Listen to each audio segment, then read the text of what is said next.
Jackie Lee Price for Shadowboxruk UK.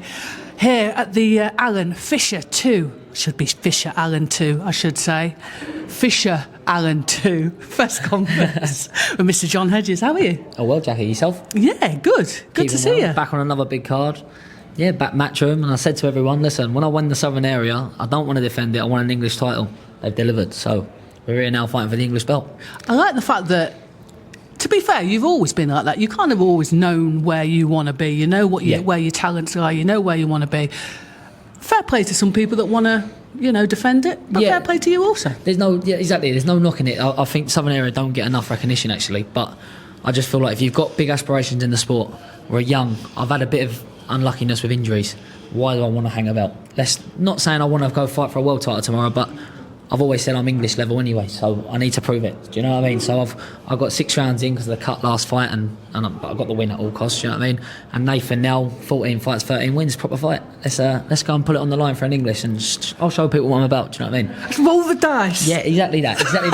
I don't want people thinking, oh yeah, Hedges is going to win because Matchroom are looking after him. I'm sick to death of them days. Do you know what I mean? I want someone to say, you know what, fair play to that Hedges. He don't care. He'll fight anyone, and that's the respect I want.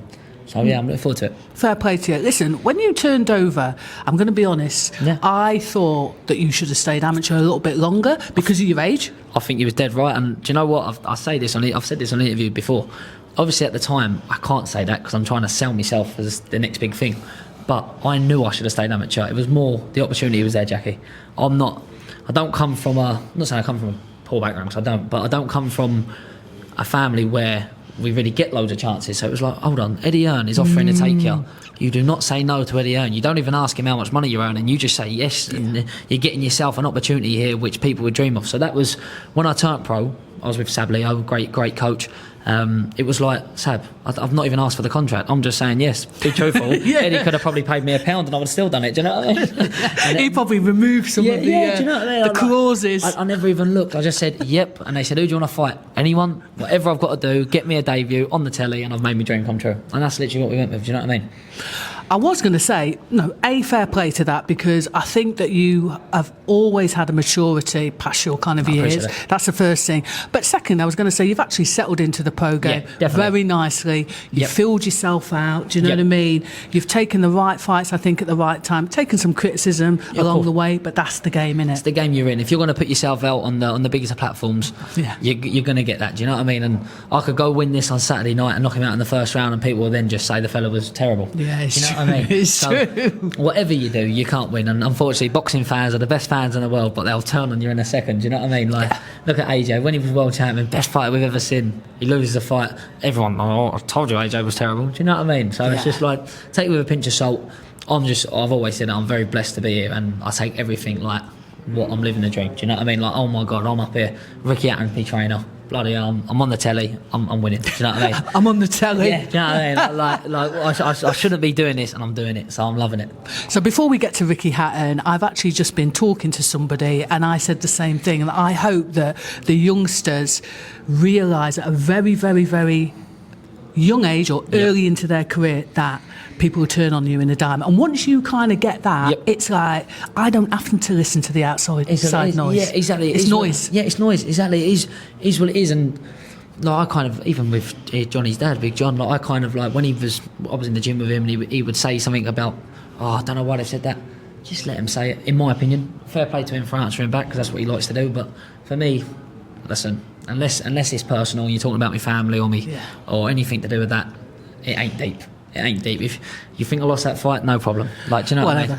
Fair play to you. I've been paid and I've won, and my fight goes on again. Do you know what I mean? So that's how I see it. But like I say, I get with people who answer back. But Jackie, from your background, everyone starts somewhere. So how can you ever criticise any person? You can't. And anyone. Not only that, there's that saying in there that anyone that gets up and gets in the ring, regardless, you've got to give them respect. Whether they've lost 100 fights out of 100, they're doing it. You're not, like, the person who's saying it, I guarantee they ain't doing it. So yeah, I've always been but that comes from being around good people, because sometimes you go around a bit of a, pardon me language, but a shitty crowd. that you start believing how they think. The hype. Don't create hype. Don't ever believe it. Do you know what I mean? And that's the main thing. Wise words. The thing is, though, sometimes I'll read things on social media, and sometimes I'm like, oh, I really want to say something, but you bite your tongue. But the thing is, I've found a way now. I'll drop it as like a bit comical, because sometimes I'm like, I want to cuss them, but you know, you think like, it's really not even worth it. It's not worth it. Because even they're not going to answer you because they probably know you got a point. Do you know what I mean? And that's the harsh truth of it. So you normally find the ones who do get answered are the ones where it's just they bottle it after, don't they? That's exactly. They bottle it. They bottle it, and that's the world we live in, though, isn't it? The first thing I do now is I'll say something, but it'll be factual as well. Yep. So they'll say something like, "Oh, I don't know, so and so lost to a journeyman," but I'm like, sometimes journeymen come to win. Yeah, 100%. Silence. Yeah, Louis Van Pooch, prime example. Silence. 200 losses, but I'll tell you now, if he wants to turn it on, he'll give people at British level a good fight. Thank you. So I have to mention, I'm a bit of a Ricky Hatton fan. I was back in the day. Yeah. I'm just wondering, obviously, for those that don't know, you're now working under Ricky Hatton. Was there a little bit of a moment when you first kind of went in the gym that you kind of got a bit starry-eyed, a bit like, it's Ricky? Yeah, definitely, man. Like you say, anyone who's a boxing fan who says then, especially from Britain or got a British background, and they say they don't like Ricky Hatton, then I wouldn't want to be associated with him, because he brought British boxing to the highest. He sent 30,000, if not more than that, over to Vegas. Pacquiao fight. Yeah, do you know what I mean? He brought all the big names. He beat Costa Zoo. But what people don't get with Ricky sometimes is he's one of your own. Like, he is down the local pub on a Saturday and in the gym on a Monday, and that goes a long way for me. Like, he's got, I don't know, I wouldn't ever talk about a man's financial situation, but he's done well for himself. But you would never, he doesn't snub people, he treats you all the same, and that goes further than just the boxing. So like with Ricky, I've known him a long while, don't get me wrong. I had a good connection with him, and that's why the move was so easy, to be fair. I was only in Spain with him last year, so it was quite nice. We were always having a talk, and then suddenly I had to move on, and it was like, right, Ricky, getting the phone call. Had the phone call, invited me straight down, and off we went. It is about... Oh, can you? Oh, sorry. Oh, sorry. Move. We're gonna move. Yeah. So, was it that? We had to move. We had to get on the run. We're always in the way. I'll tell you what made me laugh though. By any means possible, we was trying to get on the telly. Listen, tune into the Zone broadcast and you hear us chatting. You know what I mean? Who needs the main event? Exactly. So we were talking about Ricky Hatton earlier on. Obviously, you're saying that you've known him a bit, quite a long time. You were talking about the fact that some people might not know that he's kind of, I can't remember how you described it, but he's kind of a man's man, and he's one of your own. That was the way you described it. But I think that's why he sold so many tickets. To be fair, people could relate to him. But even now, like as a trainer, like making a bit of weights this morning for a check weight, he's been there. He's done that. He's thinking how you feel. He knows exactly how you feel. This man has been there. He's got the t-shirt. He knows how you feel when you do this press conference. He knows the stress you're going through on the morning of the weigh-in. He knows it all. So, and I think to sit there and not... if I was Ricky Hatton, I don't think I'd be like him. And that sounds mad. Like, how he's kept himself and composed himself, and he's a role model for us young fighters coming through, I think it's unbelievable. So I think I can't go wrong in that camp. Do you know what I mean? Yeah. And I said that to him. I said, we've been working together 6 weeks. There's no pressure on you, Ricky, because I've gave you 6 weeks notice to get me where I need to be. Do you know what I mean? So I've just said, look, we're going to go in there and shine, and it's all for him. So yes, it'll be a good night. Is that a case of that you want to now shine for him as well? Do you know what I mean? I want to repay the favour, as if to say, look, you've stopped your life for 6 weeks to get me in that gym. This English title's for him. Do you know what I mean? He needs this belt. So yeah, it's going to be good. That's why I said it on the stage there. Big night for me Saturday, and it's not just about winning, it's about performing. And I just want to talk briefly about Mark Tibbs, your previous coach. I was surprised that you two have parted way, but sometimes in life you have to kind of shake things up and move on. Are you guys still all kind of cool? And yeah, even like you say, you were surprised. I was surprised that it weren't. If I'm honest with you, Jack, it weren't my call.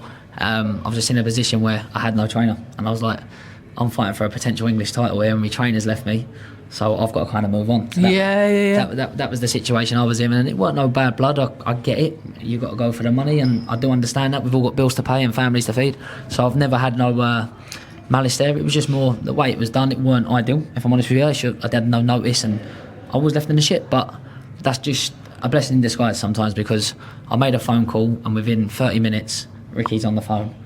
I'm booked in. I've gone from flying to Future on the Tuesday to packing my bags into my car instead and driving to Manchester. So it's just one of them things. I made it work. Do you know what I mean? I didn't sit there sulk about it and this and that and what I'm going to do. I thought, I've got no time to make a decision. I need to go. I'll make a decision. I'm going to make it. Yeah. Because everyone said it to me. Why Ricky? He don't even fight like you. I said, because... What's that got to do with anything? Exactly. Not being funny. What am I good at? In my belief, I'm a good boxer. I'm a good technical fighter. I've got good skills. What could I work better on? I could be a bit more aggressive. I could be a bit more in the inside. I could fight more. Who's the best at fighting on the inside? Ricky Hatton. But to be fair, right, I'm not being funny. I find that most ridiculous. Yeah. So this is effectively, if he's a good trainer, because I reckon they probably think because of his height he's going to have you rolling, and he's not an idiot. He's not. That's what I mean. A man don't win 3 world titles and not know how to adapt. And the first thing he said, I want to give you a little bit of the hitman. He said, but keep all of the Hedges. And I was like, that's what we want. Do you know what I mean? Like, that's all right. Yeah, this is good. He's like, I don't want to take nothing from you, just add. And when a coach is saying that's so much confidence. I'm thinking, right, I ain't doing something too bad, am I? I'm doing all right. He's obviously seen it. He ain't going to go put me in a ring to lose. So yeah, it's been a good link up. And like I say, the maturity of, because most people would assault being in a situation, but you just go. Show's got to go on, doesn't it? Shows. It's true, isn't it? You're blessed to be in this position. No good sitting there going, oh, well, I'll cancel this fight, then we'll go again. Hold on a minute. There's thousands of talented fighters that can't get on the telly, and you're going to say because your trainer's left you, you're gonna sulk and put your head in your hands. Do you know what I mean? So I've always been in the mentality. If Ricky wouldn't train me, fucking my dad would have trained me. I'd been fighting Saturday. Do you know what I mean? Yeah. So that's it, Jackie. Been a mad couple of weeks, but we're in a good place, and I can't wait for Saturday night. Listen, I can see it, and I wish you all the luck on Saturday night. So nice to see you again. Nice to see you doing well, and all the best. Thank you, Jackie. Yeah, we've wrapped that one up. No, that was quality.